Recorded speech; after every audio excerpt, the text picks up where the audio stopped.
bo'yi obyekt ishlagandan keyin kechasi dengiz bo'yiga kelib, sohil bo'yida aylanib yursangiz, mana shu o'zi odamga juda ham maroq beradi. Mashinangiz zo'ragan nima ish qilasiz? Yo'limiz ham uzoq bugun. Taxminan 500 kilometr. Aprel bo'lishiga qaramasdan hali ham sovuq. 4 soat 5 soatdan keyin 500 kilometr bosib o'tib Preston shahriga keldik. Endi bu kompaniya o'zi Buyuk Britaniyaning mashhur kompaniyalarining bittasi. Bitta akalarimiz ko'zimizga yana issiq ko'ryapti. Ya'ni O'zbekistondan bo'lsalar kerak deb o'ylanaman. Men o'ylaganman Angliyaga kelib bo'ldi, hammasi zo'r bo'lib ketadi. Chunki Toshkent Citydan olgan haligi o'ziga ishonch bor. O'zbekistonda shunaqa ishlar qilganman desam, O'zbekistonni qo'ydi ishda. To'rtta tilda mukammal gaplashadigan odam, oliy ma'lumotli magistraturani bitirgan shaxs sifatida menga juda ham alam qildi. Hech bo'lmasa oddiy ishchilikka topshiraman desam, oddiy ishchilikka ham olishdi. Bu birodarimiz Zimbabvedan elektrikimiz. Nimaga uylar sifatsiz? Chunki uylar biznesmenlar tomonidan bajarilmoqda. Bu keyingi avlod bu narsalarni aziyatini chekadi. Toshkent City'larni boshladik, mahalliy mutaxassislar yo'q. O'zbeklar ham shunaqa olmasligi kerakdigan asosiy sabab bo'lib, mana shu diyorlarga ilm izlab keldik. Bu yoq ham o'zbek. O'zbekiston, Anvarjon. Yo'q, oylikdan kuniga 120-130 funtgacha. Buyuk Britaniyadan o'rganadigan narsamiz juda ham ko'p. Ayniqsa mana shu narsani olib kirsak, O'zbek tilida bemalol muloqot qilganligimiz uchun ko'plab ishchilarimiz ingliz tilini yaxshi bilishmasa ham ishlaymiz. Ustingdan prokuraturaga ariza yozaman degan fuqarolarimiz ham bor. Men sendan pul olganmanmi dedim. Yo'q dedim. Unda nimaga meni kontaktimni berasan migratsiya xizmatiga? Angliyada o'zbeklar ko'payayotgani uchun Angliyada ham bunday muammolar kelib chiqyapti ekan. 90 funt bersangiz ham ishlamaydi siz bilan. Bu bozor qoidasi, chunki Angliya bu. Sifat puldan muhim. Sababi bu yerda oliy yaxshi-yu, hamma o'zi bilan kelishib ishlaydi. Shunaqa mechanical engineering, civil engineering, shunaqa engineering nimaga yoshlar o'qimayapti? Hop, IELTSdan 9 olding ham deydi. Ingliz tilini mukammal biladigan 1 milliard odamdan bittasiga bo'lding degani. Men yondashuv o'zgartirish kerak deyman. Buyuk Britaniyaning noni qattiq. O'zi ishlagan kompaniyasini nafaqaga chiqqandan keyin sudga bergan. Sport qilish uchun 80 milliard funt sterling sarflamoqda yiliga. Toki shu Angliyani tuprog'ida pul topib, o'sha topgan pulimga kofe ichmagunimgacha kofe ichmayman deganman. Savolni birinchi topgan odamga $50 bankiga tashlab beramiz. Bo'ldi, sen Angliyaga kelding, bu yoq hayoting cho'tki zo'r bo'lib ketdi, rivojlanib ketding degani emas. Oson yo'lni tanlamanglar. Har doim ham oson yo'l degani yaxshi yo'l degani emas.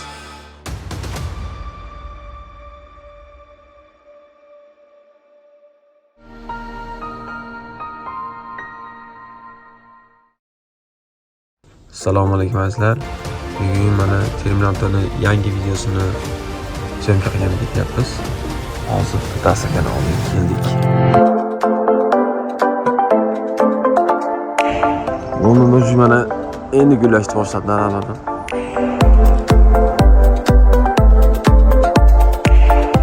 Assalomu alaykum aka, yaxshimisiz? Mashinangiz zo'ragan nima ish qilasiz? javob alaykum assalom. Shu xalq duosini olib sahiyda yuribmiz. Yaxshilikmi? Chaqirayapti, qalay? Ketdingmi yangi syomkaga? Ha, ketdik. Xudo xohlasa bugun Doniyor aka olamiz. Chiqing, ketdik. Meni mashinaga ketaveraylarga, mahallalarga mumkin bo'lsa ham boshqa mashinalarni qo'yish. Lekin rostdan ham bu mahallaga birov o'zini o'zidan mashina tashlab keta olmaydi. O'shaning uchun sizni mashinangizni tashlab ketsak, ishlab yozib qo'yish mumkin. Ya'ni bo'pti. Sizni mashinangizni keltirasiz, men mashina tashlab qo'yaman. Ketdi. Yo'limiz ham uzoq bugun. Taxminan 500 kilometr. 5 kilometr. Xudo xohlasa tomoshabinlarimizga duo qilib qo'ysa bo'ldi. Biz shuning uchun ertalabdan harakat qilib yuribmiz. Unda aprel bo'lishiga qaramasdan hali ham sovuq 3 gradus. Oq boshlaysan, sotib oldingmi? Ha, uni sotib olib yangilash arakasi. Sizlarga ham oson ko'mib almashtirasiz.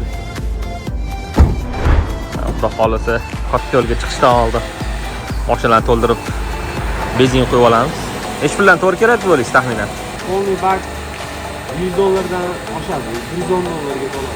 Shunaqa hurmatli tomoshabinlar. Ko'pincha Angliyada benzin zapravkalarda odam o'zi xizmat qiladi, bu yerda ishchisi bo'lmaydi. Shuna kelasiz, benzinni quyasiz. 7 raqam ekan, borib kassaga, nariyoqqa kassaga borib 7 raqamga qancha bo'ldirib, pulini to'lab, keyin chiqib ketsak bo'ladi.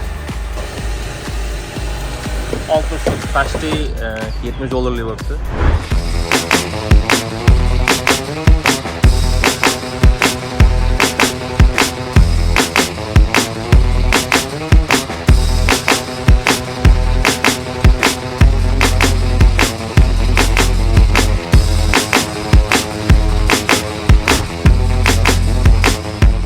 nihoyat biza do'stlar soat 4 soat 5 soatdan keyin 500 kilometr bosib o'tib Preston shahriga keldik.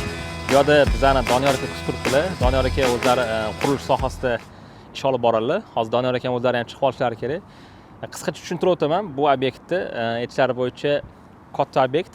Buni o'zgartirish kiritishayotgan ekan ichlariga. Hozir mana o'zlari chiqib kelyaptilar. Assalomu alaykum. Doniyor aka, ahvolingiz yaxshimi? Charchamayapsizmi? Sog'lig'ingiz yaxshimi? Mashalloh, ko'rinishingiz zo'r, ha, rahmat. Rahmat. Yo, operator, o'zimizni Javohir taniysiz. Xush kelibsizlar. Mana shuni taqib qo'yaman sizga. Bo'ldi, xo'p bo'ladi. Hop, qisqacha o'zingiz haqingizda ism, familiya, bu yerda ish faoliyat olib yurayotganingiz, kim bo'lib ishlaysiz, pozitsiya shularni tanishtirib, kirib ketamiz. Ismim Doniyor, familiyam Mo'minov. O'zim Londondagi Brunel universitetini Project and Infrastructure Management, ya'ni loyihalarni boshqarish bo'yicha magistraturani tamomlaganman. Bu ikkinchi magistraturam aslida. Chunki xabaringiz bor, Britaniya hukumati oila a'zolarini olib kelib olishga ruxsat berishi qonunini eshitgandan keyin oilaviy farzandlarni olib kelish uchun asosiy sabab bo'lgan. O'zi birinchi magistraturamni 2014-yil Xitoy Xalq Respublikasida Xitoy tilida o'qiganman. Undan keyin Britaniyada mana ingliz tilida magistraturani o'qidik. Va hozirgi kunda mahalliy kompaniyada construction manager deyiladi, ya'ni qurilish boshqaruvchisi sifatida faoliyatimni olib Bizani bormoqdaman. tilda prorab desa bo'ladimi shunaqa? Yo'q, Farqi bor, Начальник uchastka desa bo'ladi. Chunki prorab ko'proq site managerga to'g'ri keladi. Sizniki undan ham balandroq, Meniki ya'ni. undan balandroq, construction manager, начальник uchastka desa bo'ladi. Nimaga unaqa deyiladi? Agar kattaroq proyektlar bo'ladigan bo'lsa, project manager deyiladi mana. Chunki loyihani hammasini nazorat qiladigan odam faqat biza qilayotgan loyihalar odatda unaqa masshtabi unaqa katta bo'lmaganligi uchun construction manager deyiladi. Demak, javobgarligingiz mana shu ko'rib turgan zdaniyamizni ichida bo'layotgan to'liq narsalarni qamrab oladi. Bu obyektimizni qanaqa, nima deb nomlasak bo'ladi? Nimaga o'zgartirish kiritilyapti? Mebel do'koniga o'zgartirishga ishlarni olib bormoqdamiz. Endi bu kompaniya o'zi Buyuk Britaniyadagi mashhur kompaniyalarning bittasi. 15 ta eng katta shaharlarda filiallari bor. Hozir bundan keyin ham yana bundan keyingi obyektimiz Glasgow shahrida. Xuddi shunga o'xshagan, faqat bu 1400 kvadrat bo'ladigan bo'lsa, mana shu katta maydonni o'zi umumiy yordamchi maydonlar bilan hisoblasa 1600 kvadrat tashkil qiladi. Bu yerda podvol yo'q, faqat Yo'q, yer osti qavati yo'q, faqat shu qavat. Qiziq, misol uchun bu ishlarni Alloh nasib qilsa bir hafta 10 kunlar ichida tamomlash tugatadi oxirigacha. Ya'ni qay holatga keltirasiz? Javollarni tayyor qo'yib va shu joyi egasi o'zini tovarlarini olib kirish holatiga tayyor qilib qo'yasiz. Albatta, misol ko'radigan bo'lsanglar, hozir mana devorlarda asosiy ta'mirlashlar tugatilgan. Mana ko'rib turgan taxtalaringiz turgan joyda screen deyiladi, ya'ni taxtali bo'lma devorlar yasaganmiz. O'sha bo'lma devorlar bilan oralari bo'linadi.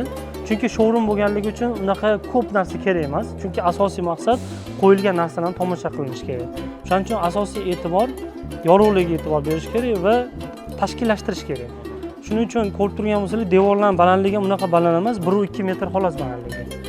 Va atayin shunaqa ko'rib turgan screen, ya'ni pardalar, devor pardalar ishlatilyaptiki, чтобы chunki ya'ni orqadagi narsalarni ham mijozlarning ko'zidan bekitib qo'ymasin degan maqsadda bu kompaniya o'zining dizaynerlari bor. Loyihalash ishlarini boshlagan paytimizda qanaqa bo'lishi kerakligi haqida o'zlarining marketing demak jamoasi bilan o'zaro muzokaralar o'tkazganmiz va o'sha orqali chizmalar ishlab chiqilgan va shu chizmalar asosida ishlarni hozir amalga oshiryapti. Odatda birdaniga nechta ishchi ishlaydi bu yerda? O'zi misol obyekt katta kishiligiga qarab, bu obyektimizda mo'ljal bo'yicha 10 ta odam hisoblaganmiz. 10 ta odam, lekin buning ichiga subpodrachiylarimiz kirmaydi. Ya'ni bu fire alarm deyiladi, yong'in bo'yicha yoki sound, ovoz tizimi bo'yicha, keyin santexnik, shu kabi demak subpodrachiylarimiz kirmagan. Ular bilan hisoblaydigan bo'lsangiz 15 dan o'tadi agar umumiy jamoani soni.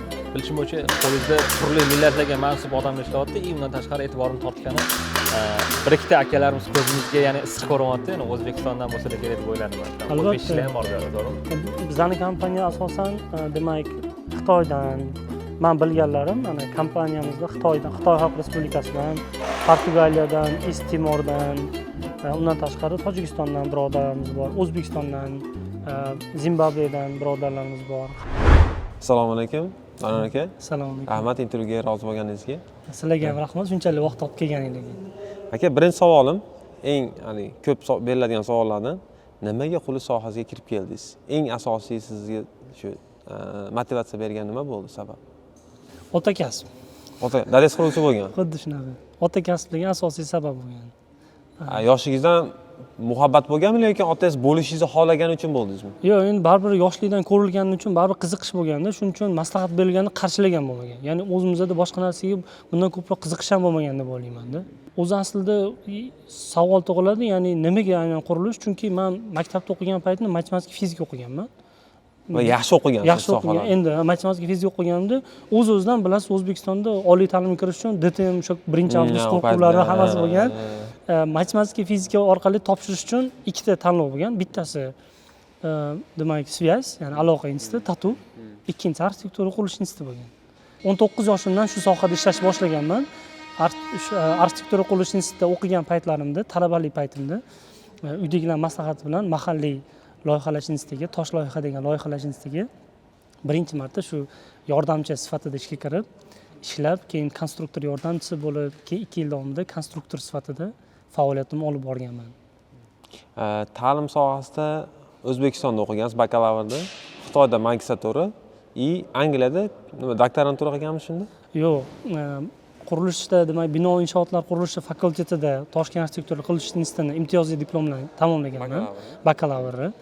Undan keyin Xitoy Xalq Respublikasida 2012-yilda Oliy ta'lim vazirligi tomonidan 1 yillik malaka oshirish dasturi granti e'lon qilingan. Shunda grant sovrindori bo'lganman. 1 yil Xitoyda malaka oshirishdan o'tib kelib, 2014-yilda Toshkent arxitektura qurilish institutini tamomlaganman.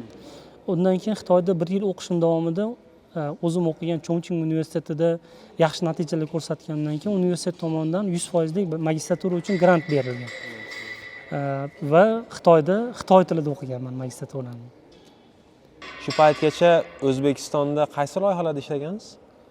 O'zi faoliyatimni Tosh loyiha institutida loyihachi bo'lib boshlagan bo'lsam, keyin Xitoyda magistraturani bitirib kelgandan keyin Navoiy Azot demak PVH polivinil xlorid zavodini qurilishida China CMC, Shanghai HQC kompaniyalarining konsorsiumi natijasida qilingan Navoiy Azot demak kompaniyasini kengaytirish loyihasi.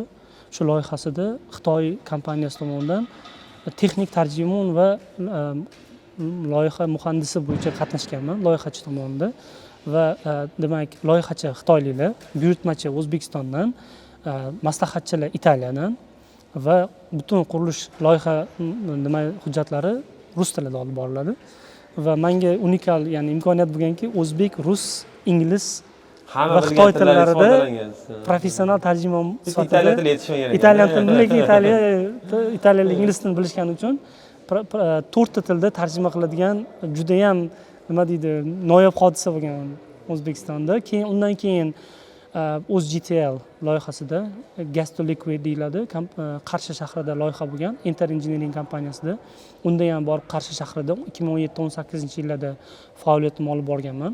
2018-yil apreldan boshlab Toshkent City loyihasida loyiha muhandisi, ya'ni project manager, loyiha boshqaruvchisi sifatida taklif etilganman va Toshkent City loyihasini amalga oshirishda o'zimizning hissamizni qo'shganmiz.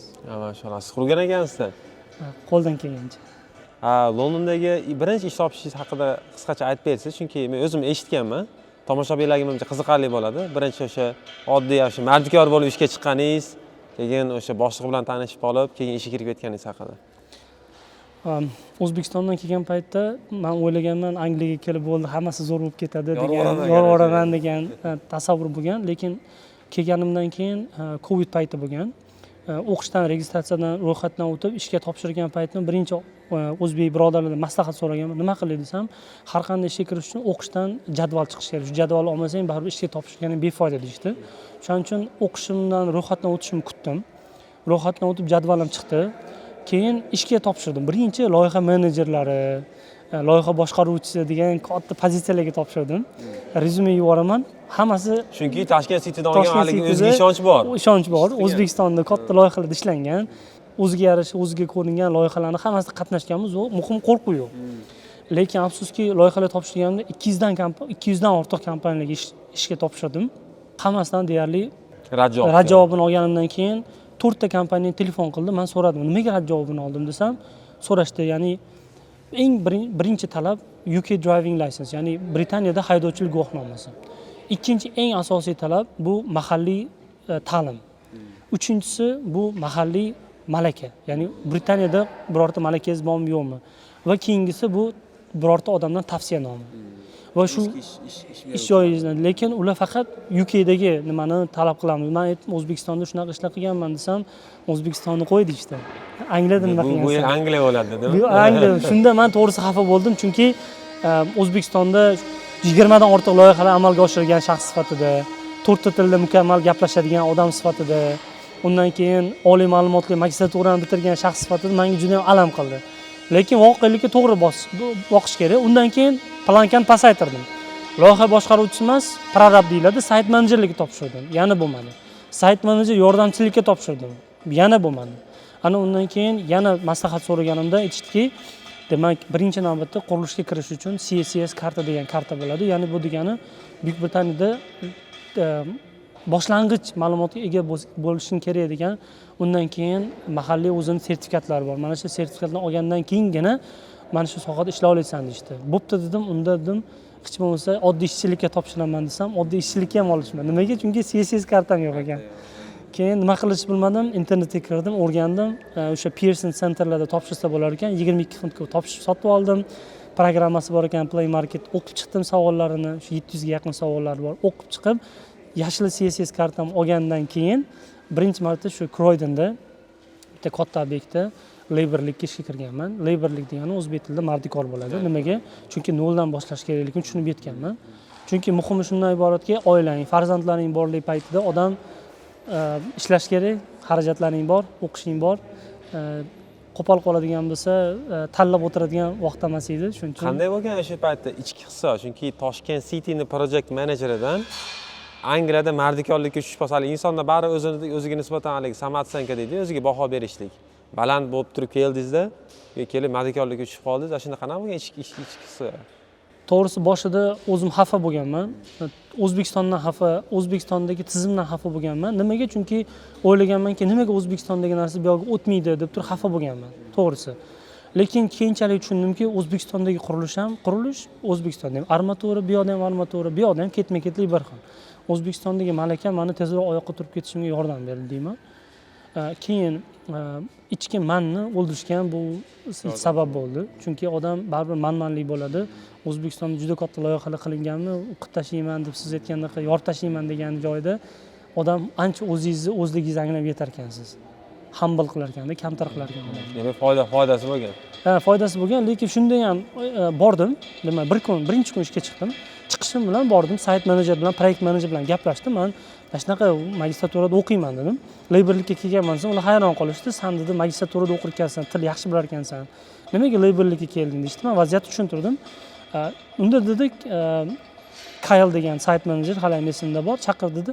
5 ta labor bor ekan, men shularga nazorat qilib bersan dedi. Shunda ham men misol alhamdulillah laborlik qilib o'ta labor bo'lmaganman. Shunda ham hattoki til bilganligim uchun sayt menejer men telefon nomerimni olgan, 5 ta labor berib nazorat qil degan. Shular bilan birgalikda bo'lib nazoratchilikni ishimni boshlaganman. Keyin o'sha obyektda ishlab yurgan paytimda Kyle sayt menejer aytdiki, sen dedi, meni nomimni olgin, rekomendatsiyamni olgin va sayt menejerga assistent bo'lganman deganda rezyumingga yozgin va bordiyu recommendation kerak bo'lsa, meni nomim va kontaktimni ber, men seni nomingga yaxshi rekomendatsiya beraman deb aytganligi uchun, yordam qilganligi uchun rezyumemga yozganman va o'sha obyektda labor bo'lib ishlab yurgan paytimda ishga taklifini olganman va hozirgi kunda faoliyat olib borib turgan kompaniyamga ishga joylashganman. Yurib aylansak bo'ladi. Ha, bemalol yo'lini ko'rsataman, faqat taxtalarga ehtiyot bo'lasizlar, qoqilib tushmanglar. Bu birodarimiz Zimbabvedan, elektrikimiz, ishlaydilar. Inglizcha gapiradilar. Inglizcha gapiradilar. Ko'rsak bo'ladi. Dubay. Hi, you're right.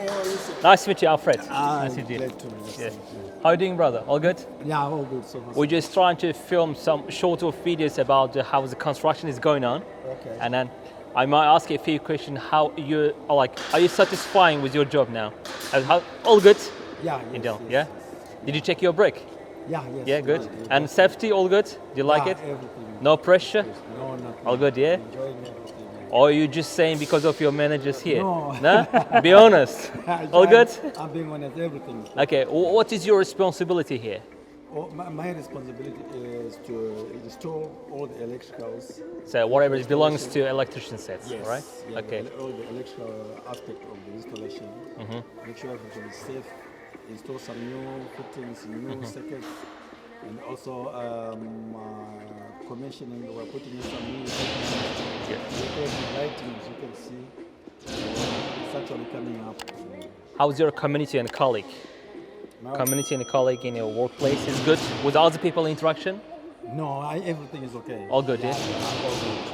Okay. Very perfect. What do you love about your job? What's the most enjoying thing for you at this? Okay, Fine. what I love my job, especially in this particular project, is that there are lots of new things that we are doing, new technology that's coming in. As you can see, How many hours do you work a day? we work 8 hours a day, 8 hours. And then how many days a week? 5. 5 days a week. Again, 2 days day off, yeah? Yes. All right, okay. Thank you so much for information. You can Okay, just sir. carry on, yeah? Thank you, Thank sir. you. You're welcome. Enjoy, thank you. Qurilish sohasida mana Angliyada qanchadan beri yashayapsiz? 2021 yil dekabrda Buyuk Britaniyaga birinchi marta kelganman. Angliyada shu uylarni solishtirsak-da, misol men o'zim shaxsan yashaydigan bino istasam tarixini qarasam 300 yil oldin qurilgan ekanda. Bunaqa uylardan juda ko'p-da. 300 yil oldin, 400 yil oldin, Victorian house'lar bor, 200 yil oldin qurilgan va hozirgacha faqatgina shu kosmetический remont qilib turib odamlar yashashaveradi-da. Uylar cho'kib ketmaydi, yorilib ketmaydi, boshqa bo'lmaydi. Qanchalik sifat farq qiladi bu yerdagi uy qurilishi va O'zbekistondagi qurilishlar? Tubdan farq qiladi. Juda ham katta farq bor. Nimaga? Chunki birinchi navbatda bular bunaqa o'sish bosqichidan o'tib bo'lishgan. Ya'ni O'zbekistondagi hozirgi kunda qurilish rivojlanganligi ko'proq biznesga bog'liq.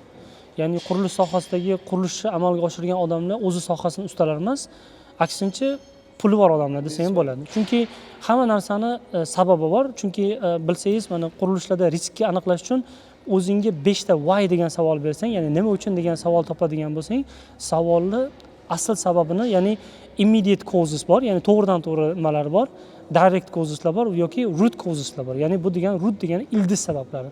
O'zbekistonda ham 5 marta why degan savol bering. Ya'ni ketdik. Birinchisi, nimaga uylar sifatsiz? Chunki uylar biznesmenlar tomonidan bajarilmoqda. Nimaga why? Ikkinchi why. Chunki bu qurilish sohasi hozirgi kunda yaxshi foyda olib keltiradigan ishlar bo'lib turibdi. Nimaga why? Chunki odamlar soni hozirgi kunda O'zbekistonda aholi soni o'sishi va yosh oilalarda uylarga bo'lgan talab oshib ketdi. Why? Nimaga yana why? Chunki mana shu holatga, mana shu joyga kelganda odamlarda ehtiyoj ko'payib ketdi-da. Shuni hisobiga propiskalar, ya'ni doimiy ro'yxatda turish degan yo'qolib ketdi. Bozor liberallashdi, erkinliklar berildi, odamlarning qo'liga pul tushdi. To'g'rimi? Why? Mustaqillikka erishdik. Endi nimaga biznesmenlar qo'liga tushib qoldi? Nimaga mutaxassislar yoki professional qurilish kompaniyalarining qo'liga emas? Chunki O'zbekiston mustaqillikka erishgan paytda iqtisodiyotda baribir yangi mustaqillikka erishgan kompaniya bo'lganligi uchun iqtisodiy tomondan o'sishga ko'p e'tibor berildi. Hamma moliyachi, hamma iqtisodchi, hamma finansiz bo'lib ketdi bilsangiz. Shuning uchun narxoz yoki moliyani bitirgan, finansiy bitirganlar juda ham ko'payib ketdi, talab kuchayib ketdi. Qurilish sohasi va boshqa sohalardagi mutaxassislar bo'lgan talab kamayib ketganligi uchun o'z-o'zidan mutaxassislar yo'qolib ketdi. Shuning uchun aynan bu, ya'ni bu keyingi avlod bu narsalarni aziyatini chekadi. Ya'ni 90-yildan 2000-yilga bo'lgan paytda mutaxassis yetarli edi. Lekin iqtisodiy sabablarga ko'ra qurilishlarga bo'lgan talab yo'qolib ketdi va hamma Rossiyaga borib ishlaganlar quruvchi. Ya'ni professional quriluvchiga bo'lgan talab yo'qolib ketdi. Aslida mana Buyuk Britaniya kelishim sababi ham shuki, O'zbekistonda 2016-yildan keyin qurilishda boom bo'ldimi? Toshkent City'larni boshladik, mahalliy mutaxassislar yo'q.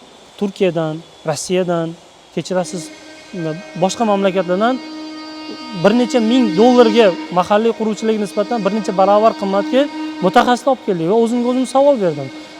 Mana shu odamlar kelib bir necha ming dollarga oylik olishganda nimaga o'zbeklar ham shunaqa olmasligi kerak degan asosiy sabab bo'lib, mana shu diyorlarga ilm izlab keldik mana. Xuddi shunda konstruksiyani O'zbekistonga qilsa ishlaydimi, ishlamaydimi? Chunki bizda endi yer qimmatlashi bor-ku. Yo, albatta ishlaydi. Chunki bir qavatli, ikki qavatli turar joy binolarni qiladigan bo'lsa, zilzila bardoshligi unaqa ko'p farq qilmaydi. Faqat bu yondashuvga bog'liq va ishlab chiqarilgan me'yoriy hujjatlarga bog'liq. Misol, oddiy misol keltiraman. Nimaga O'zbekistonda past qavatli qimmat, yuqori qavatli arzon? Chet mamlakatlarda aksincha, past qavatli qimmat, yuqori qavatli arzon, yuqori qavatli qimmat. Chunki Sovet davrida suv bosimi kam bo'lganligi va lift tez buzilganligi uchun odamlarda pastki qavatda tursam ham suvim yaxshi bo'ladi. Liftim buzilib qolsa ham piyoda chiqib tushishga oson bo'ladi degan eskicha yondashuv bo'lganligi uchun past qavatda doim qimmat bo'lgan. Lekin yuqori qavatda havo yaxshiligi, shovqin kamligi va odam chiqib tushish kam bo'lganligi hisobiga komfort bo'lganligi uchun aksincha yuqori qavatli qimmat bo'lishi kerak. Penthouse-larimizda eng yuqori qavatlarga quriladi. Albatta, shuning uchun bu hammasi yondashuvga bog'liq deb hisoblayman. Bu yoq ham o'zbek. O'zbekiston, Anvarjon. Assalomu alaykum. Xorim aka, yaxshimisiz? Ishlayapsizmi? Charchamasizmi? Ismingiz? Anvar aka. Bu ishga qachon oldindan kelgansiz? Ya'ni qancha bo'lib kelganingiz? Kelganimizga 2 yil bo'lib qoldi. Shu bilan ishlaymiz. Birga ishlaymiz Doniyor aka. Chaqirtirdilarmi yo kelib ish boshqa qarab ishlarni orada topib qoldingiz bu ishni? Ha, shu chaqirtirdilar. Shu keldik. Shu 2 yildan beri shu bilan ishlab kelyapmiz. Allohga shukr, yaxshi ish. Oson, qiyinchiligi qanaqa? Ish o'ziga yarasha, unchalik qiyin emas. Ko'pincha sizlar binoni ichida ishlaysizlar. Masalan, qish sovug'ida tashqarida ishlash holatlari ham bo'ladimi? Yo'q, bizda qish sovug'i bu yerda ham bo'lmaydi ham, lekin aslan biz shu ichkariga nimalarga ishlatamiz. Sizni pozitsiyangizda ish nimangiz nimadan iborat? Ya'ni siz karpentermisiz? Karpenter, malyar, shunaqa ishlar. Karpenter, shunaqa dekorativniy shunaqa ishlarni qilamiz. Mana shu yerda ko'rsatib bera olasizmi? Qaysi ishni siz o'zingiz qilgansiz qo'lingiz bilan? Karpenter mana gipsokardonlarni masalan mana bular. Gipsokartonlarni o'zingiz yoptirdingiz? Laminat qotirib. Kvarts vinil qildik. Hamma ish qo'lingizdan keladi. Ha, universal. Nechta o'zbek bu yerda? Bu yerda 8 ta mana shunaqa o'zbek. 8 ta o'zbeklar bor. Bitta Afrikadan bolalar bor. Elektrik bolalar. Siz ham shu shaharda yashaysizmi? Yo uzoqdan qaytdingiz? Yo'q, shu shaharda yashaymiz. Nechinchi obyektingiz bu? Где-то ko'p obyektlarda birga bo'lasiz. Ha, уже 2 yildan beri ishlaymiz. Ko'p 1 oy, 2 oy shunaqa obyektlar tugatib shunaqa. Qiziqarli savol. 2 yildan beri ishlayotgan bo'lsangiz, qaysi ya'ni darajada qo'shilib, qaysi darajagacha o'sdingizmi yoki Da, конечно, bilmaganlarimizni Doniyor akadan so'raymiz, u kishi nima qilib, pozitsiya beradi, конечно. Normalniy. Doniyor aka uzoq turibdilar, oyligingizni so'rayman, eshitmayaptilar o'zlari, oylik qanaqa? Aytavering. Yo'q, oylik normal. Yaxshimi? Aytsangiz bo'ladi, chunki bizga o'zbekistonlik qiziq bo'ladi-da. Yo'q, oylik qanday desa bo'ladi? Kuniga 120-130 funtgacha kunlik to'lanadi, soatli emas. Soatiga endi nima desa bo'ladi? 14 funt, 15 funtdan to'lanadi soatiga. Soatiga taxminan 18 dollardan to'g'ri kelyapti, kuniga 150 dollardan to'g'ri kelyapti deb o'ylayman. Adashmasam. Shunaqa. Endi shunaqa ishga qarab og'ir. Qanaqa qoniqish bormi yo zerikdingizmi? Yo'q, конечно, ishdan o'zimiz yaxshi ko'ramiz. O'zbekistonda ham shu ishlar shug'ullangansiz? O'zbekistonda ham shunaqa ishlar. Angliyadagi qurilish sohasi bilan O'zbekistonning qurilish sohasi nima farqi bor ekan? Bu yerda osonroq nisbatan o'zimiz pulni vaqtida berar ekan-da. Pul, gap pulda emas. O'zbekistonda bilamiz, ko'p usta akalarimizni pullarini bermay qolgan holatlarni eshitamiz. Keyin masalan O'zbekistonda ustalarga ishxona yoki xonadon tomonidan ovqat qilib beriladi. Bu yerda qilib beriladimi yo o'zingizlar ovqatini o'zingizlar olib kelib olasizlar? Yo'q, har birimiz ochrat qilib olganmiz. Har kun bir kishi ovqat qilinadi. Ha, kelishuv bilan komanda bo'lib olgansiz. Ha, komanda bo'lib olgan. Kechda bir powerimiz bor. Har kuni bitta powerimiz ovqat qiladi, shunaqa.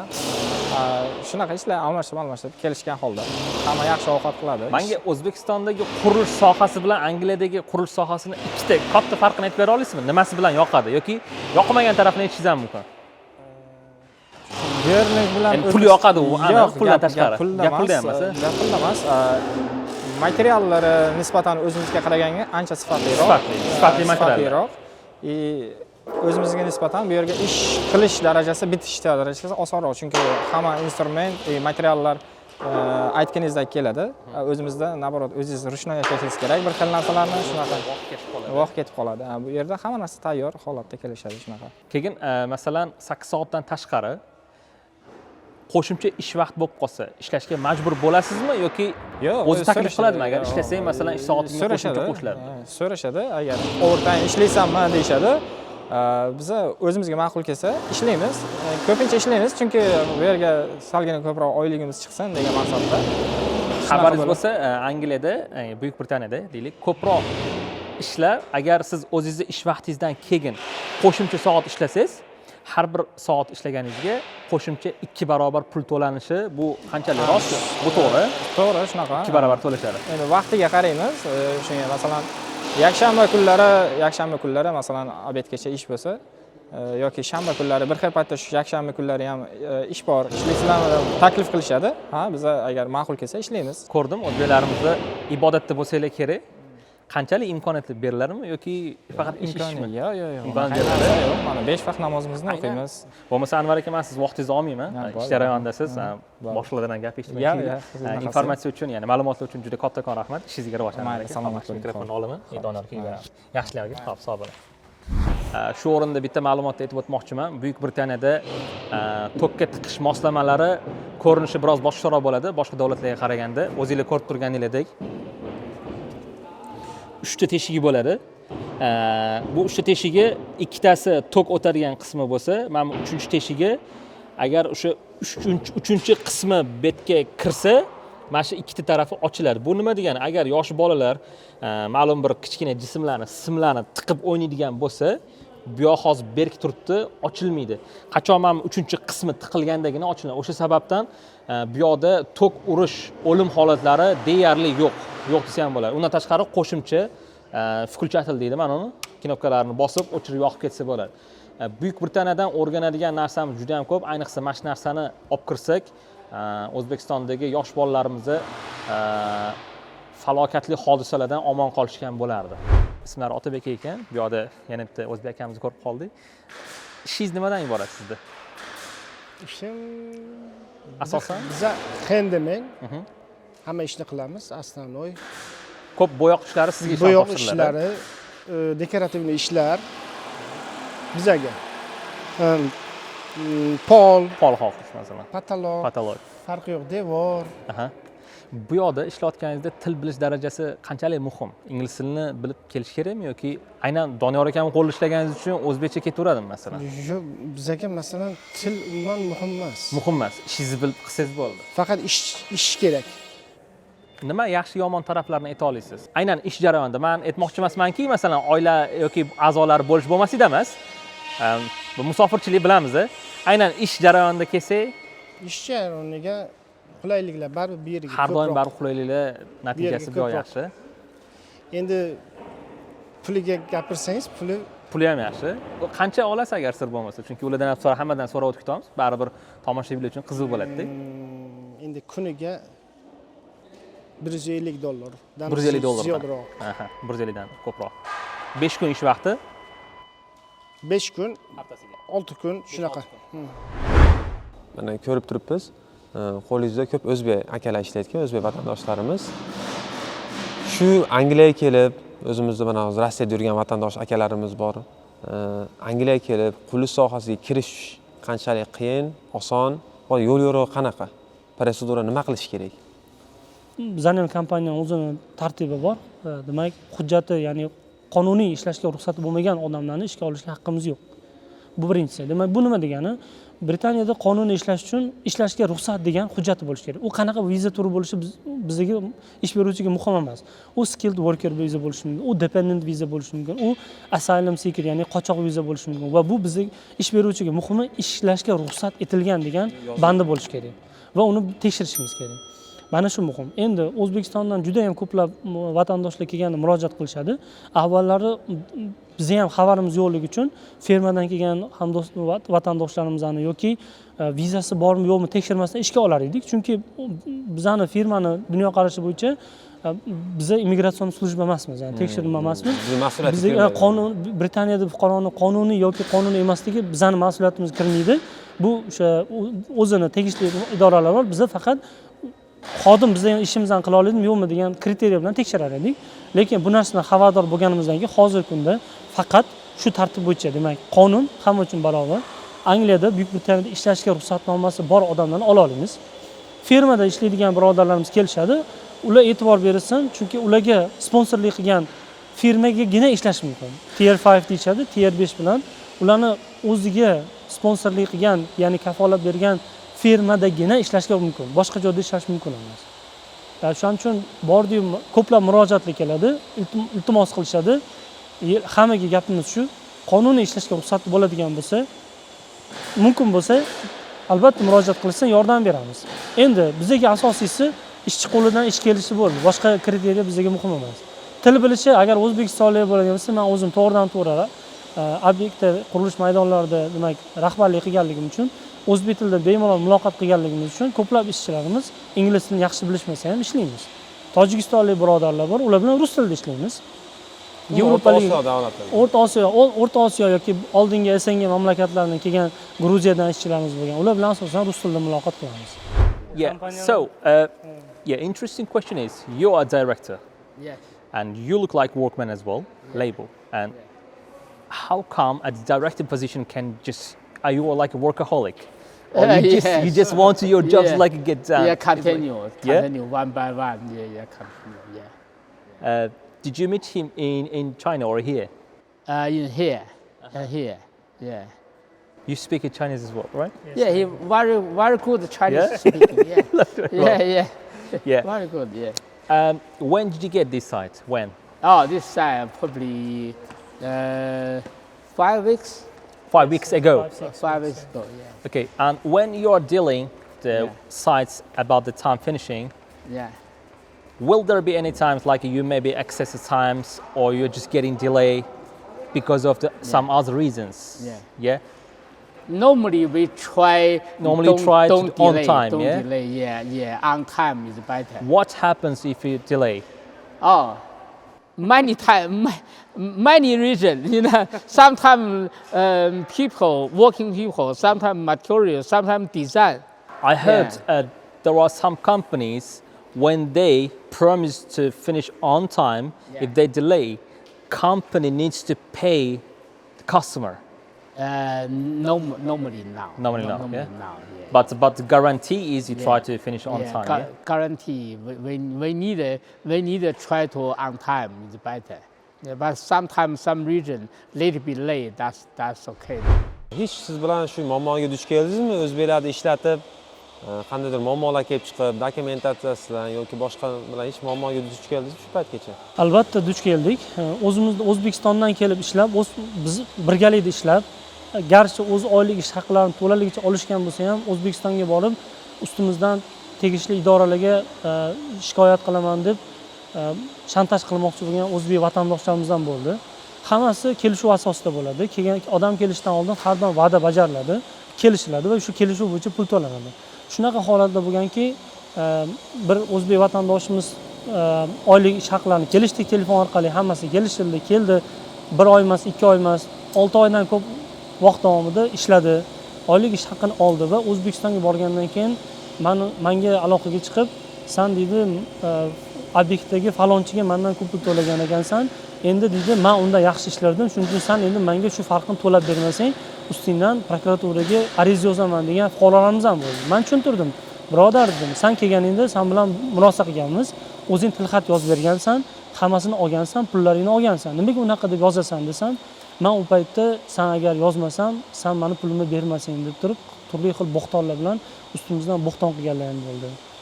Shunaqa yo'llar bilan, turli xil ta'magarli yo'llar bilan o'zbekistonlik bo'lib bizani shantaj qilmoqchi bo'lgan o'zbek vatandoshlar ham bo'ldi va bu juda ham og'irlikli bo'ldi. Buni orqasidan qanaqa choralar ko'rdik?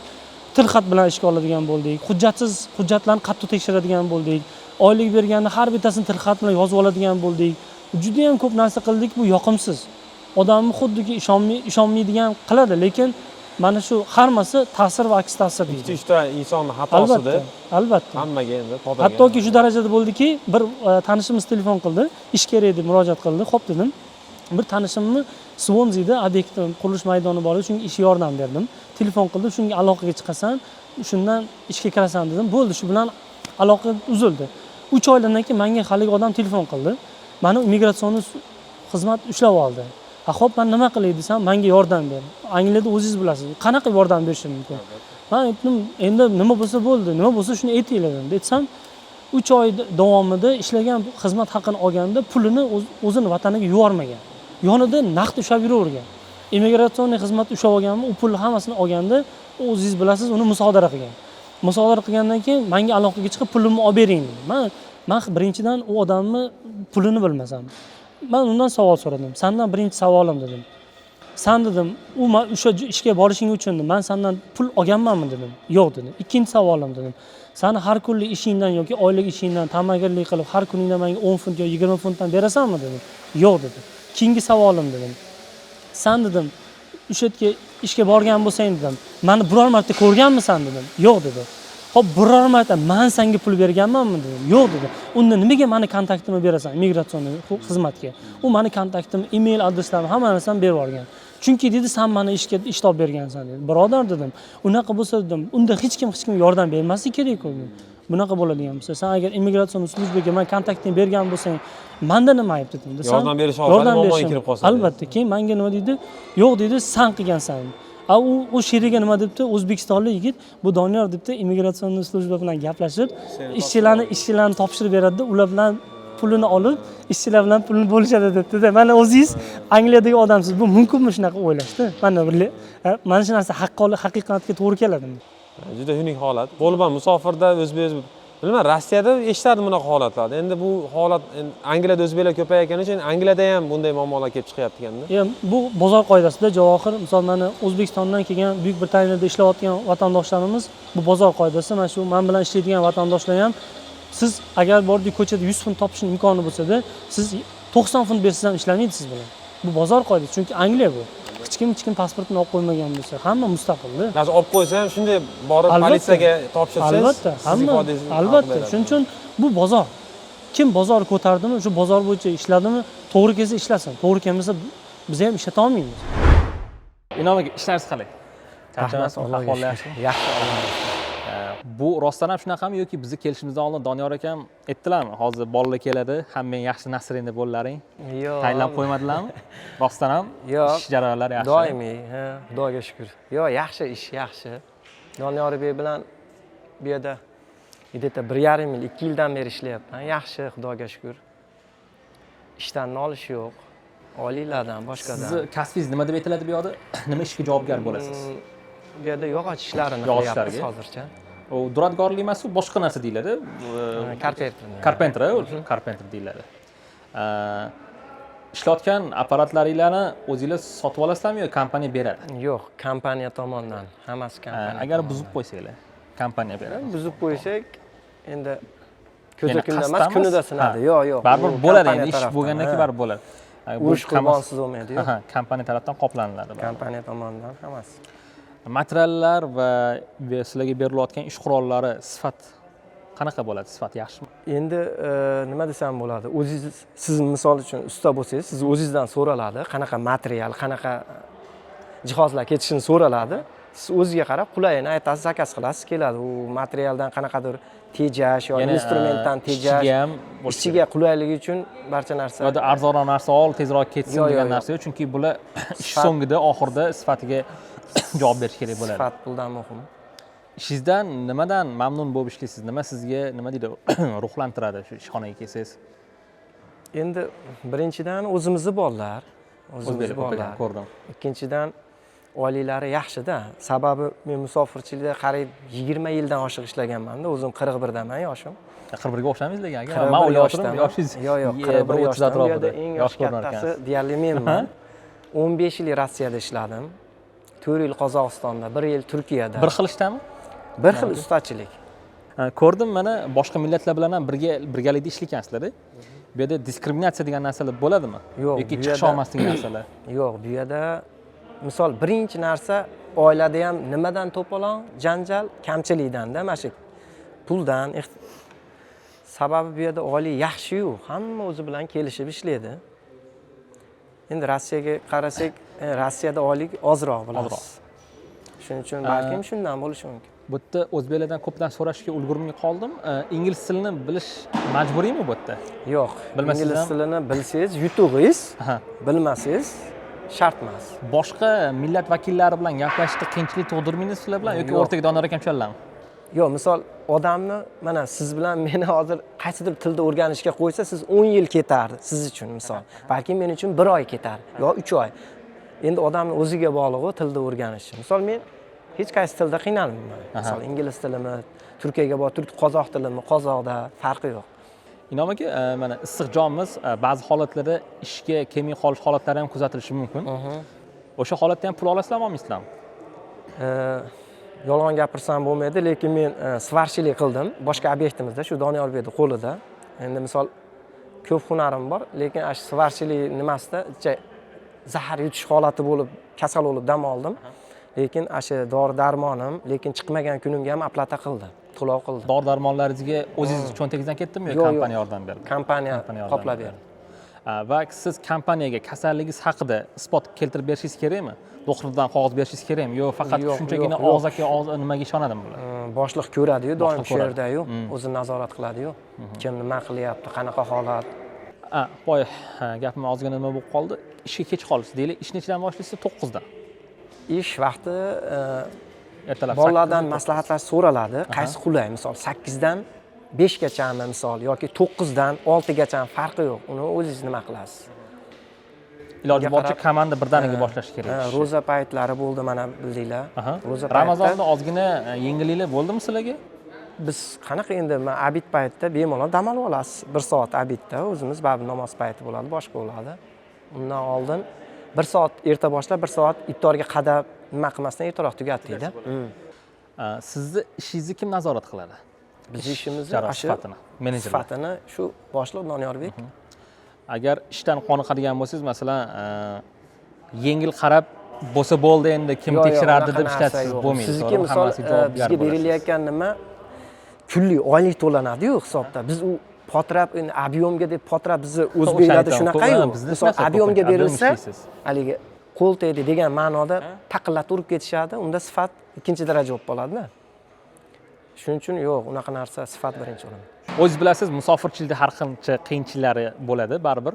Ko'chada yurgan holatingizda yoki deylik, ishlab turgan holatingizda o'z-o'zidan politsiya xodimlari kelib yoki immigratsionni kelib, sizlarni ishlarni to'xtatib, kuch ishlatar bo'lib, Angliyada ham qo'rqib yurasizmi ko'chada politsiyani ko'rib? U holat bilan bu holat o'ta boshqacha. Ertaroq desam ham bo'laveradi. Biz polislar bilan, misol, milisalar bilan bilmayman, men kelgandan beri bir qatnashingni borib so'rasangiz, qayerdadir adresni bilmasangiz aytishi mumkin, atak. Yoqimtoygina o'zi ko'rinishlari qochish o'rniga oldiga borgisi keladi. Mumkin. Buni isboti bilan ko'p o'zbek blogerlarni ham ko'rsangiz bo'ladi, hattoki ular bilan quchoqlashib ham rasmga tushib oladi, yo'q demaydi. Chunki ular o'zini ishini bajaryapti. Modomiki siz kriminal bo'lmasangiz, ya'ni ular sizga aslida yordam beradi. Siz tegmasangiz sizga tegishmaydi. Ya'ni maslahat bergan bo'lardingiz, o'zimiz O'zbekistondagi yoshlarimizga ayniqsa agar shu sohada ketayotgan bo'lsa, harakat qilsin, Yevropaga kelib ishlagan. Harakat qilsin, agar ingliz tilini bilsa, yanada tilni bilib kelsa yaxshi. Yanada yaxshi bo'ladi. Tilni bilgani yaxshi. Inomjon aka, ishlaringiz rivoj, katta rahmat sizga. Mana mikrofon olib qolaman. Rahmat, yaxshi. Mikrofon bormi? Ha, deysan, xo'p, rahmat. Hozirgi yoshlarni ko'ryapman, trendda yoshlarimiz ili moliya yoki o'sha buxgalteriya yoki IT, grafik dizayn faqat shu bilan chegaralanib qolyapti-da. Mana siz noyob insonlardan bittasiz. Ya'ni nima civil engineering o'qigansiz. Shunaqa mechanical engineering, civil engineering, shunaqa engineering nimaga yoshlar o'qimayapti va ularni qiziqtirish uchun qanday tavsiyalar bera olasiz? Javohir, buni asosiy sababi bunaqa sohaga kirish uchun matematikani yaxshi bilish kerak. Hamma gap shunda. Chunki O'zbekistonda juda ham ko'p yoshlar inglizni o'rganib, IELTS o'rgangandan keyin bo'ldi, endi men universitetdan offer olaman deb turib, shunaqa bo'ladiki, ba'zi talabalar hayron qolasan, universitetlarni vaqtini uvol qilib 50-60 ta universitetdan offer oldik deyishadi. Lekin bu nima kerak unaqa 50 ta universitetdan taklif olishadi? Olsang yo bir dona yo 2 donasidan, yo bolani 3 dona risk bo'lmasligi uchun universitetdan taklif olish kerak edi. Maqsad sari harakat qilish kerak. Bu birinchisi. Ikkinchisi, hop IELTSdan 9 olding ham deylik. Tasavvur qiling. Nima bo'ldi? Dunyoda 7 milliard odam bo'ladigan bo'lsa, ingliz tilini mukammal biladigan 1 milliard odamdan bittasiga bo'lding degani. 1 milliard odamning bittasi bo'lding degani. Endi keyin nima bo'ladi? O'shaning uchun bu men yondashuv o'zgartirish kerak deyman. Faqat til emas. Soha bo'yicha matematikani yaxshilab o'rganish kerak edi. Shu injiniring sohalariga topshirish kerak deb o'ylayman. Ana o'shanda bir sohaning ustasi bo'lish oson bo'ladi. Ya'ni O'zbekistondan kelgan juda ko'p yoshlar bilan ham gaplashamiz. Shu ingliz tilini bilishgani uchun kelib olishgan, lekin kechirasiz, universitetda eplab keta olmasligining sababi shunda. Ya'ni hayotda har doim osonni, yengil ostidan, og'ir ustidan qilib o'rganilganki, Buyuk Britaniyaning noni qattiq. Noni qattiq, juda ham qattiq.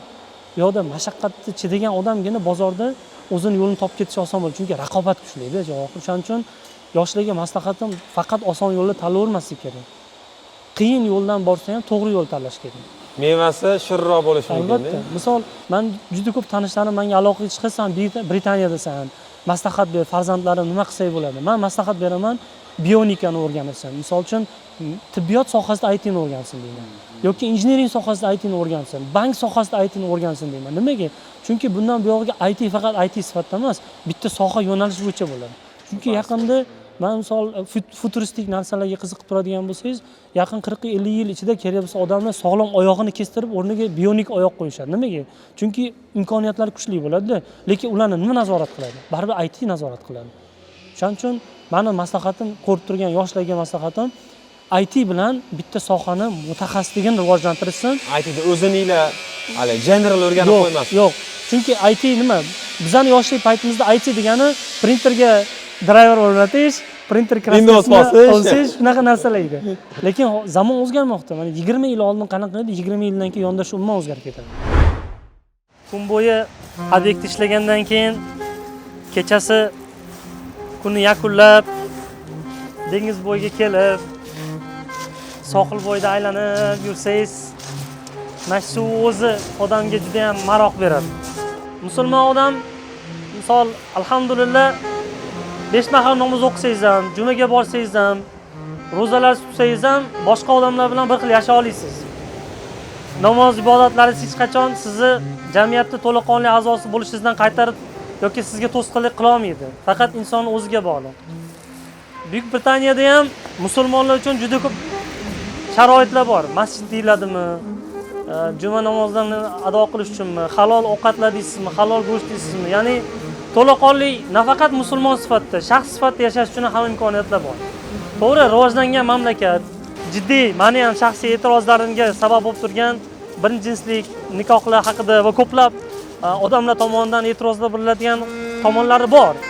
Narkotikka demak bemalolchilik bor va ko'plab, ya'ni iymonimiz tomonidan noto'g'ri deb hisoblangan hamma ishlar ochib qo'yilgan.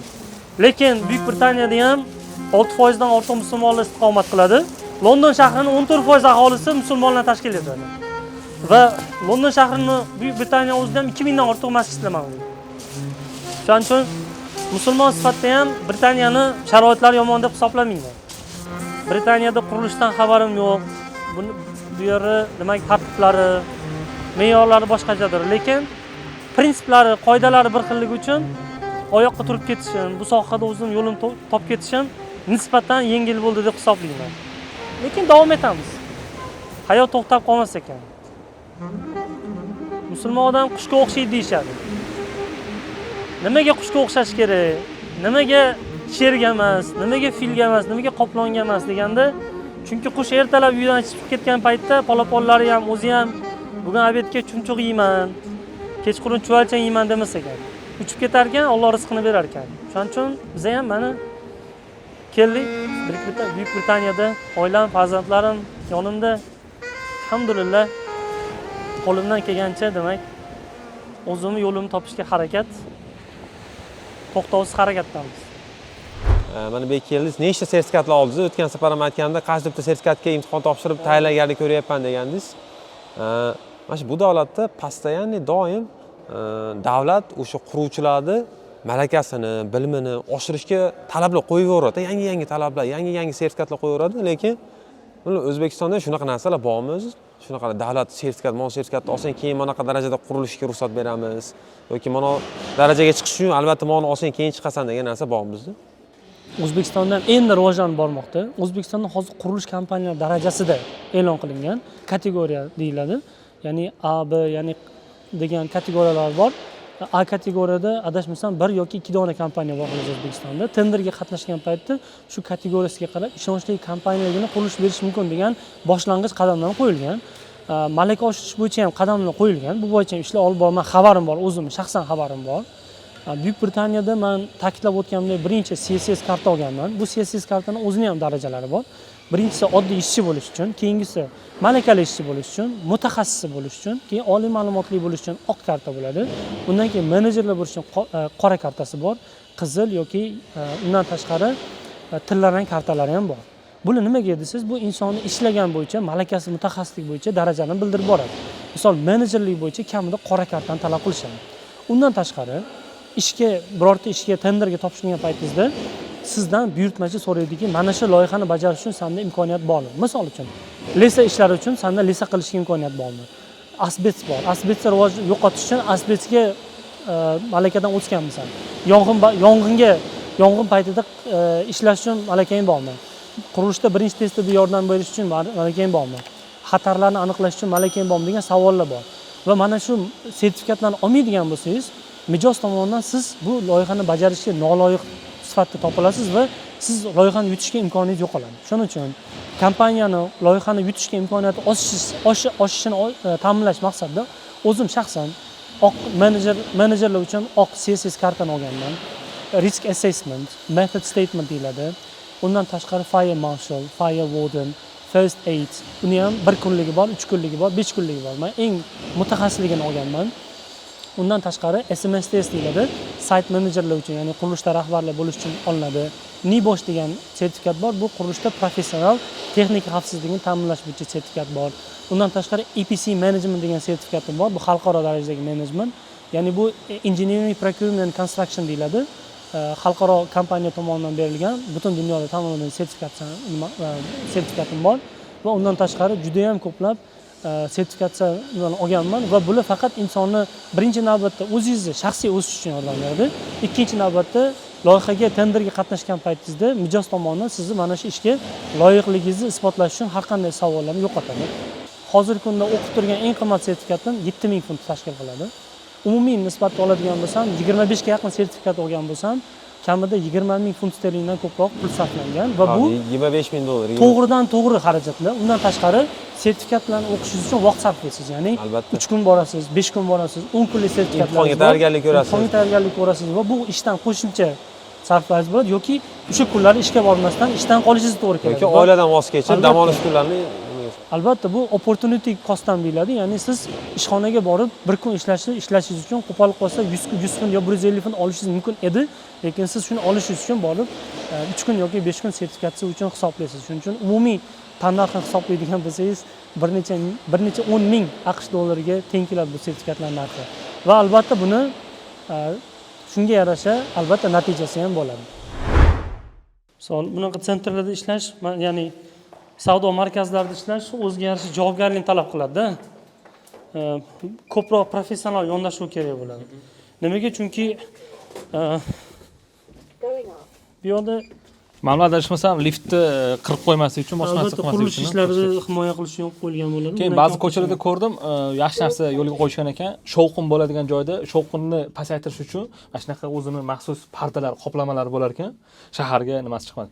Keyin alohida chang uchun ham sepib turishar ekan. Mana shu narsalari e'tiborga nimasi ekan, chunki hozirgi kunda bizda ham qurilish juda ko'p Toshkentda havosini ko'ryapmiz. Albatta akustikaga e'tibor berishadi, changga e'tibor berishadi. Keyin mana center management nimaga talab qo'yiladi? Oddiy misol, mana ko'ryapsizlar, pol qilinganmi, himoya qatlam qo'yish kerak. Chunki ko'p narsa tashiganingizda qiriladimi? Qirilgandan keyin management juda ham katta jarimasi o'zidan qimmat tushib ketadi. Shuning uchun javobgarligi borki, center management bu yoqda ish qilayotgan paytda birinchisi center management bo'ladi.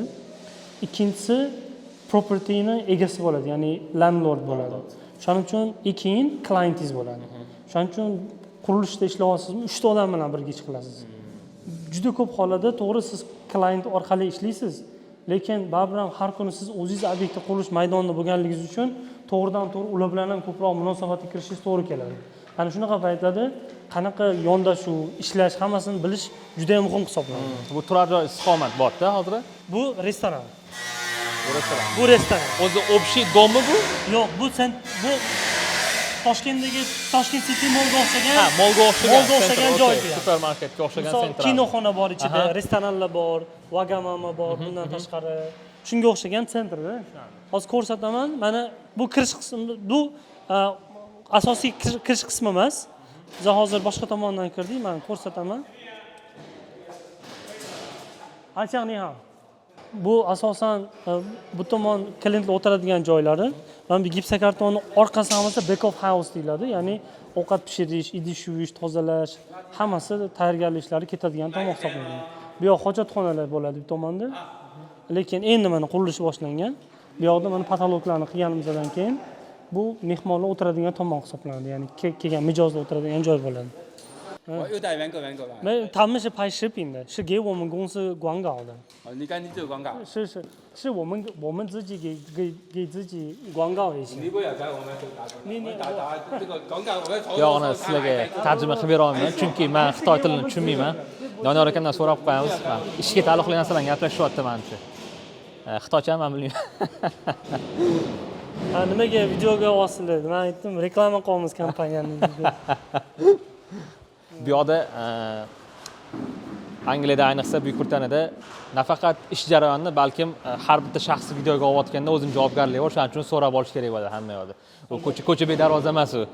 Rasmiy veb-saytga kiradigan bo'lsa, Buyuk Britaniya bo'yicha qaysi holatlarda kimlar, qanaqa jarohat oldi, nimalar bo'ldi degan hamma ma'lumotlar mavjud. Ular qayerdan keladi? Bular mana shu odamlarning o'zi murojaat qilgandan keyin qayd etiladi. Hattoki shu darajada muammolar bo'lganki, men o'zim eshitganim, shaxsan eshitganim, Northampton shahrida teri oyoq kiyim ishlab chiqaradigan zavodda bir odam nafaqaga chiqqandan keyin o'pka saratoniga chalingan. O'pka saratoniga chalingandan keyin shu odam o'zi ishlagan kompaniyasini nafaqaga chiqqandan keyin sudga bergan.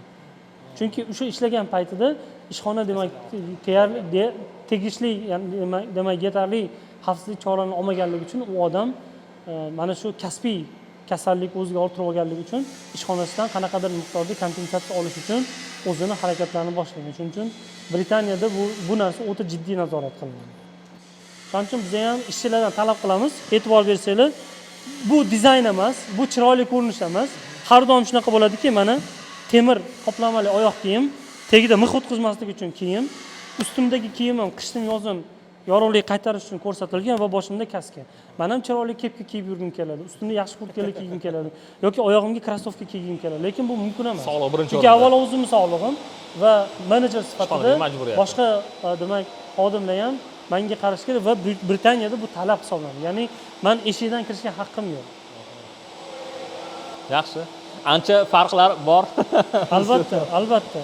Va muhimi nimada? Qurilishni tashkillashtirish hammasi insonni hayotini xavfsizligini atrofida bog'langan. Mana e'tibor beringlar, misol uchun mana zinada ishlab turishdi. Qoida bo'yicha 10 daqiqadan ko'p ishlash mumkin emas zinada. Agar bir kun ishlaydigan bo'lsangiz 1 soat, 2 soatlik ishingizgina yetish uchun, bitirish uchun ishlashingiz kerak xolos. Boshqa platforma buyurtmaganmiz, kelinglar ko'rsataman. Mana ko'rib turibsiz, chang olish uchun maxsus apparat qo'yilganda, mumkin emas.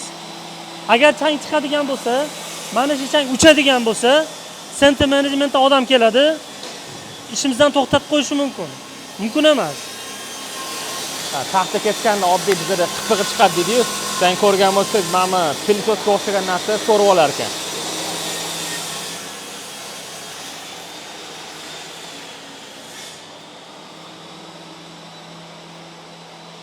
Undan tashqari men mobile bular platform deyiladi, misol uchun. Havo o'tkazish tizimi, havo o'tkazish. Mana shu narsani maxsus buyurtma beramiz. Bu bo'lmasa mumkin emas ishlash. Nimaga? Chunki Health and Safety Officer kelgan paytda mana shuncha ish qilibsan, qanaqa qilding deydi. Sizlar eshiklarni qo'yib olmaysizlarmi, taxtalarni bir-biriga qo'shib? Chunki yana aytgan o'zimizga ziyon. Xavfsizlik albatta. Keyin bu narsalar bo'ladigan bo'lsa, ish tezlashadi ham. Chunki elektron nima qilsa ham. Ijarasini pulini hisoblasangiz, baribir ham shunaqa narsaki, modda bir turdan ikkinchi turga aylanib xolos, yo'q bo'lib ketmaydi. Ya'ni o'sha ketkizgan pulingiz aylanib sizga vaqt yutib beradi. Zato arenda qaytarib beraveradi. Albatta, o'zini ijarasi bor, kompaniya kelib tekshiradi. Xizmatlari har 6 oyda buni ham tekshiruvi bor. 6 oy ichida tekshiruv o'tkazib turilishi shart. Agar 6 oydan o'tib ketadigan bo'lsa, Health and Safety Officer kelgan paytda uni ham so'raydi. Sertifikatlarni ko'rsatinglar deydi. Mana shu ijaraga bergan kompaniya o'zini majburiyati. Demak, majburiyatini bajarib, kelib tekshiruv o'tkazib, bu kaskalar menimcha har bir kirgan nimaga majburiyat kirilgan bo'lsa kerak. Mana ko'rgan bu site register deyiladi. Kirgan odam yo'q, registratsiyadan o'tadi va xavfsizlik uchun har bir tashrif buyuruvchi kirganda kirdim chiqdim nima qilar ekan, qo'yib qo'yar ekan. Endi qurilish maydonlarida misol har bitta center managementda talabiga qarab ish vaqti har qiladi. Ba'zilari shanba yakshanba ishlashga ruxsat bermaydi. Ba'zilari yonida biznes ishlayotganligi uchun aynan belgilangan vaqtda ishlashga ruxsat beradi. Bu joy lekin bemalol chunki yangi qurilgan joy. Yangi qurilgan atrof muhitda boshqa bemalolchilik bo'lgani uchun hozirgi kunda 6 kun hafta davomida ish olib boramiz. Nimaga? Chunki restoranlarni boshqa binolardan farqi shundan iboratki, restoranlar har bir ishlagan kuniga pul topadi. Har bitta yutqizilgan kun bu katta pul hisoblanadi. Tushuntirib beraman. Binoni qurilgan paytida binoni egasiga talab qo'yiladi. Evakuatsiya ikkiga bo'linadi. Sog'lom odamlar evakuatsiyasi bo'ladi, homilador yoki nogiron odamlarning evakuatsiyasi, ya'ni yordamga muhtoj odamlarning evakuatsiyasi bo'ladi. Agar bordi-yu, yordamga muhtoj yoki nogiron odamlarning evakuatsiyasi, ya'ni yong'in davomida yoki zilzila yoki ekstrem holatlarda qutqarish uchun alohida lift yoki boshqa demak uskunalar mavjud bo'lmasa, alohida refuge point, ya'ni qutqaruv uchun hudud yasaladi. Ya'ni bu hudud yong'indan maksimal darajada himoya qilingan. Ya'ni bu tomonda ham, bu tomonda ham yong'in bo'ladigan bo'lsa, mana shu hudud qo'shimcha himoya qilinganki, nogiron odamlar shu yoqqa kelib tursa, bu xavfsiz hudud hisoblanadi. Qancha vaqtgacha? Bu odatda 1-2 soatgacha ham bo'ladi. 2 soatgacha ham bo'ladi. Nogiron odam buni bosgandan keyin xabar bo'ladiki, demak yordam bu refuge point bo'lganligi uchun yordamga muhtoj odam bor ekan deb turib, bu binoni o'zini fire marshali, fire warden'i to'g'ridan-to'g'ri bu joyga yetib keladi. Bu yerda ya'ni nafaqat inson huquqlari, balkim nogironlarning ham huquqlari bor ekanda. Albatta, kecha bir qonun o'qidim. Buyuk Britaniyada har yili nogironlarni, ya'ni ehtiyojmand odamlar, nogiron odamlarni, disabled people'larni support qilish uchun 80 milliard funt sterling sarflanadi yiliga. 80 milliard funt sterling bu 100 milliard AQSh dollari degani O'zbekistonni 1 yillik yalpi ichki mahsulotga bo'lgan summa faqat nogironlarga qulaylik yaratish uchun sarflanadi. Nogironlarga deganingizga men esimga kelib qoldi. Bir necha yil avval o'zimizda ko'rgan, e'tibor bergan bo'lsangiz, bizda har bitta metro stansiyalarida o'sha sovet davridan qolgan ramp deydi, pastlikka tushar joylar bordi va shuni hech kim e'tibor berib ko'rdi, chunki bizda nogironlar ko'chada birinchidan yura olmaydi o'zini shaxsiy harakati bilan, kimdir yordam bermasa. Va vaqti kelib shunaqa bo'ldiki, qaysidir bolalar bir qiziqish bilan videoga olib, agar rostdan ham nogiron inson o'sha yerdan yura oladimi yoki yura olmaydimi degan maqsadda bir necha obyektlarni va ayniqsa metroni rampini sinab ko'rishgan. Va shu bilan ko'rinadiki, u umuman standartga javob bermaydi. U vobshe balandlik bo'lgan, u o'sha maxsus aravachaga o'tirib yurib ko'rishgan, umuman yurib bo'lmaydigan bo'lganda. Afsuski endi shunchaki borligi uchun endi yo'q, xohlaymizmi yo'qmi, men baribir O'zbekiston bilan solishtiraman-da. Nimagaki? Chunki hozir tomoshabinlarimiz ham aytish mumkin. Endi O'zbekiston bilan ham solishtirasizmi? Endi bilgan narsamiz O'zbekistonda ko'rganmiz, shu narsani olib kirish kerak deb o'ylayman. Men ko'p kishi meni bir tanishimdan suhbat davomida shu narsa bo'lib qoldiki, menga gapirdiki, Britaniyada nogironlar ko'p ekan deb qoldi. Keyin men aytdimki, yo'q, xato o'ylaysan dedim. Britaniyada nogironlar ko'p emas dedim. Britaniyada nogironlar harakatlanish uchun ko'p imkoniyat borligi uchun nogironlar ham ko'chada yuradi. Shuncha ko'rasan. Ko'rilyapti ularga berilgan imkoniyat. O'zbekistonda nogironlar ko'chaga chiqish imkoniyati bor. Uyda hammasi. O'shaning uchun uyda. Bu yoqda nogironlar ko'chada yurishga imkoniyati bor. O'shaning uchun o'rganadigan narsalarimiz ko'p. Bu kamsitishda emas. Ya'ni o'rganadigan narsalarimiz ko'pligida. Doniyor akadan so'rayman. Ko'pincha O'zbekistonda bir narsa ko'pchilik ustalarni qiynashi mumkin. Ko'pincha muammo bo'ladigan narsa, bilasizmi, devorning orqasida nima o'tganini hech kim bilmaydi. Masalan, tok o'tgan bo'lishi mumkin yoki suv o'tgan bo'lishi mumkin. Ko'pincha holatlarda, ayniqsa xonadonlarda bilmasdan u narsani teshib qo'yish mumkin yoki bo'lmasa o'sha olib kirganda tok urib qolishi mumkin-da. Shu devorning orqasidagi hamma narsa ma'lumotlar bo'ladi, to'g'rimi? Albatta. Kelajakda masalan shu devorga bir narsa o'rnatish mumkin bo'lsa yoki tuzatish mumkin bo'lsa, devorning orqasida xuddiki skanner qilgandek ko'zingiz bilan ko'ra olasiz. Bu haqida har bir narsa ma'lumoti bo'ladi. Har bir metr tok xatga o'tgan, har bir mixis xatga qoqilgan, hammasini bilishingiz kerak. Masalan, meni ko'zim bilan hozir bitta pushti devorga o'xshayapti, lekin uni orqasida nima borligini siz juda yaxshi bilasiz. Qoidasi mana bunaqa narsada asosan misollarni rozetkami elektriklarda mana UKda o'zini regulationi bo'yicha oltin qoida shundan iboratki, mana soket, ya'ni rozetka turgan joyni to'g'ridan kabel olib tushiladi. To'g'ridan olib tushiladi. Agar bordi shunaqa istisno tariqasida bo'ladigan bo'lsa, elektrik o'zi biladiki, metalldan yupqa plastinka qo'yib ketadi, himoya qilib. Agar bordi elektr keyinchalik qilinadigan bo'lsa va mana shu qoidaga rioya qilmaydigan bo'lsa, ko'ndalanga o'tadigan holatlar bo'lib qoladi. Chunki Unda bizda shu O'zbekistonda ko'p ko'ndalangiga ko'raman, devorni o'yib chiqib ketadi, yonidan olib turib ustidan suv yuboradi. chuqurligiga e'tibor beriladi. Agar bordi-yu devori, misol uchun shunaqa regulation deyiladi, tartib qoidasi bor. Agar devori qalinligini ko'rsatilgan 8 dan 1 gacha ham olishingiz mumkin degan talablar bor. Chunki siz devorni chuqurligini qattiq kuchli o'yib yuboradigan bo'lsangiz, unda devorni stabilligiga ta'sir qilasiz.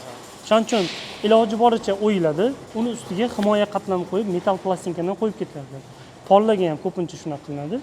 Polni shunda teshadigan odam nimadir qotiradigan bo'lsa, metal plastinkaga urildimi, biladiki, u yoqda nimadir himoya narsasi bo'ladi. Shuning uchun quriladi ham ko'pincha. Asosiy e'tibori agar bordi-yu keyinchalik qanaqadir ziyon tegish mumkin bo'lgan holatlar bo'ladigan bo'lsa, eng yaxshi chora shu metal plastinka bilan o'rab ketish. Boshqa yo'li yo'q. Chunki ahmoqlar hamma joyda bor. To'g'risida. Birinchi Buyuk Britaniyaga kelgan paytlarim esimda, o'zim hisob raqamimda pul bor, sharoitim yashashim uchun hamma narsam uchun sharoit bor. Har kuni ertalab universitetimga borishim uchun uzoqroqda joylashganligi uchun 1,5 soat metroda qatnashim kerak. Ertalablari chiqqanimda Costa Coffee har doim ko'zim tushadi. Odamlar kirib, kurasan bilan kofe ichib turganini ko'rardim.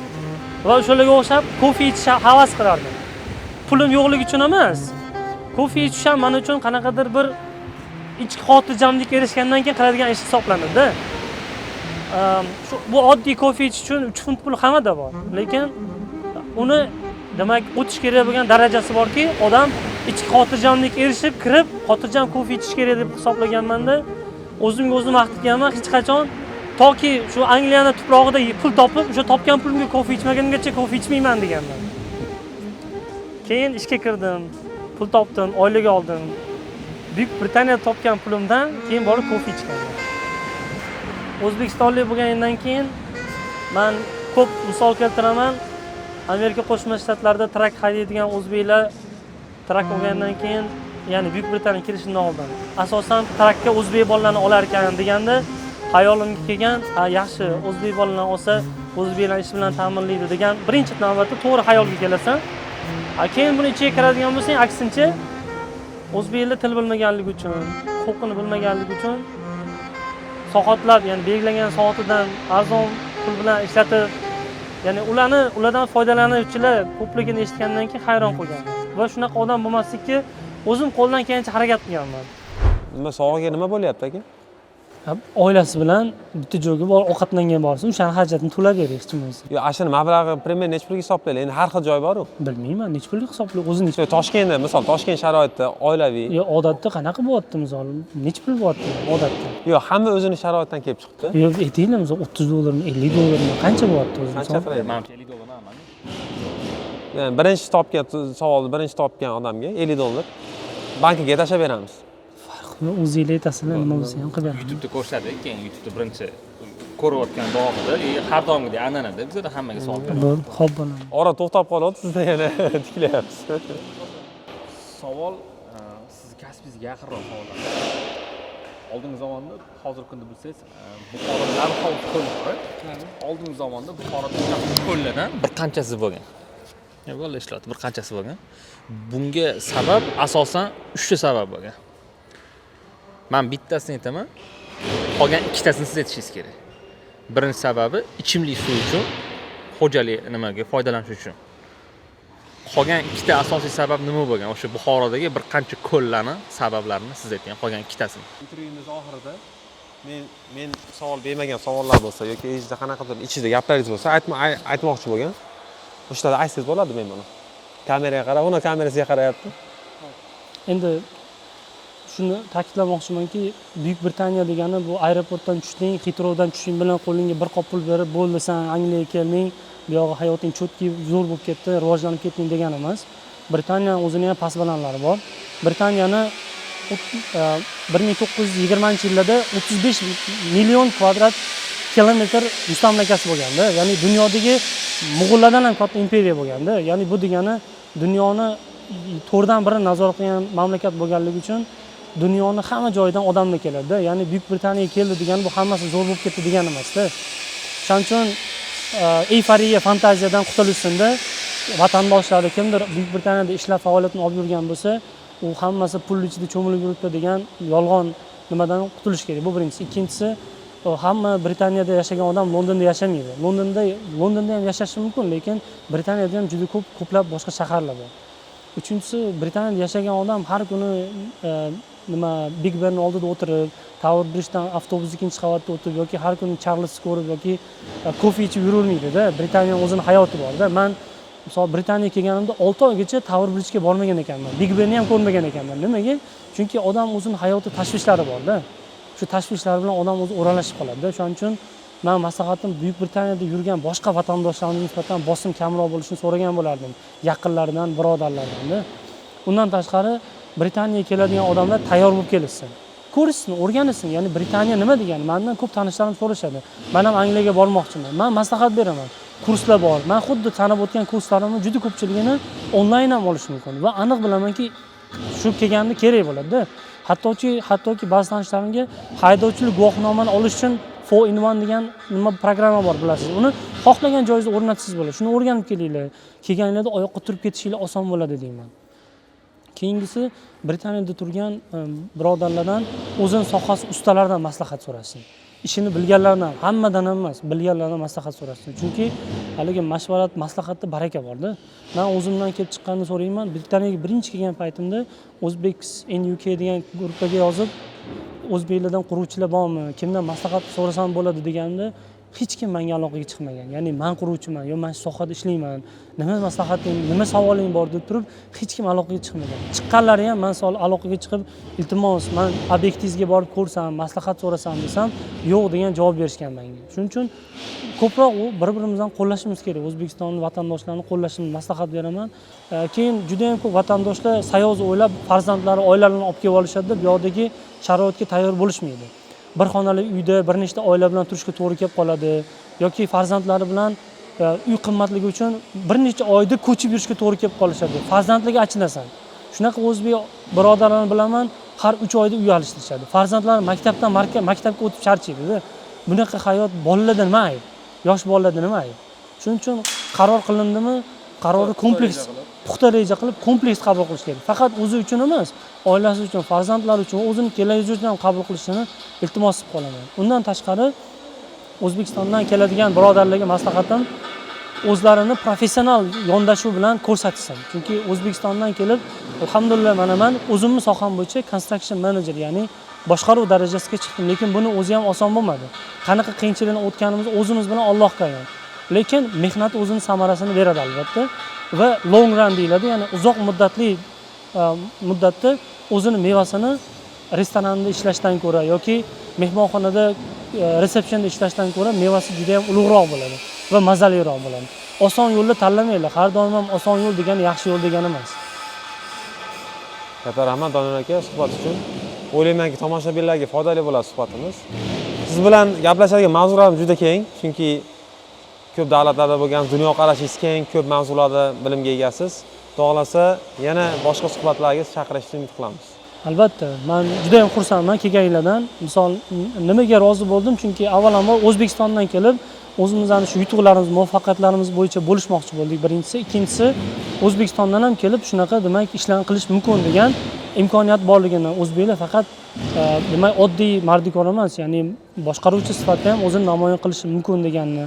Undan tashqari faqat bilasiz, Buyuk Britaniyadan faoliyat olib borayotgan 100 ta oila bo'ladigan bo'lsa, adashmasam 90 tasi moliya, bank sohasida yoki IT sohasida faoliyatni olib boradi. Boshqa sohada ham xilma-xillik bo'yicha ham o'zbekistonliklar bor degan bir messajni yetkazmoqchi. Xohlasa o'sha messajni yana ham kengaytirishga harakat qilamiz va tomoshabinlarga ham iltimos, agar shu Britaniyada noyob sohalarda ishlaydigan tanishlaringlar bo'lsa, bizga aloqaga chiqinglar.